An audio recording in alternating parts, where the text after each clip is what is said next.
కొంతమంది లైఫ్ని డిస్ట్రాక్ట్ చేసేసుకుంటూ ఉంటారు. వేరే వాళ్ళని హైలైట్ చేయడం కోసం వాళ్ళని వాళ్ళు తక్కువ చేసుకుంటూ ఉంటారు. అంటే ఫర్ ఎగ్జాంపుల్ ఇంట్లో ఏమన్నా గొడవలు అయినా జరిగినాయి అనుకోండి, మనల్ని మనమే తిట్టుకుంటూ ఉంటాం. ఎక్కడ వాళ్ళు తిడతారో అని చెప్పి మనల్ని మనమే తిట్టుకుంటూ ఉంటాము. ఇలా తిట్టుకోవడం వల్ల ఏంటంటే నీ ఎనర్జీని నువ్వే లాస్ చేసేసుకుంటావు. So whatever the energy you have, utilise it for your proper balancing your life. అంటే నీ సెల్ఫ్ రెస్పెక్ట్ నువ్వు కాపాడుకో. నువ్వు ఎంతవరకు వర్క్ చేయగలవో అంతవరకు వర్క్ చేయి. బియాండ్ దట్ నువ్వు చేయక్కర్లేదు. నీకు ఇక్కడ రెస్పెక్ట్ దొరుకుతుంది అన్నప్పుడే నువ్వు అక్కడికి వెళ్ళు. నీకు ఇక్కడ రెస్పెక్ట్ లేదు అని అన్నప్పుడు అసలు నువ్వు కనీసం దాని వైపు చూడటం కూడా మానేసి, అవసరం లేదు. వెళ్ళి అవమానపడడం అనేది చాలా తప్పు. వెళ్ళకుండా ఉంటే పోలే, అవునా? కొన్ని వేటిని అవాయిడ్ చేయాలి.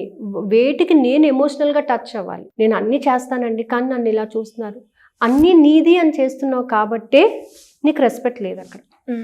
Why? Because they don't know your goodness.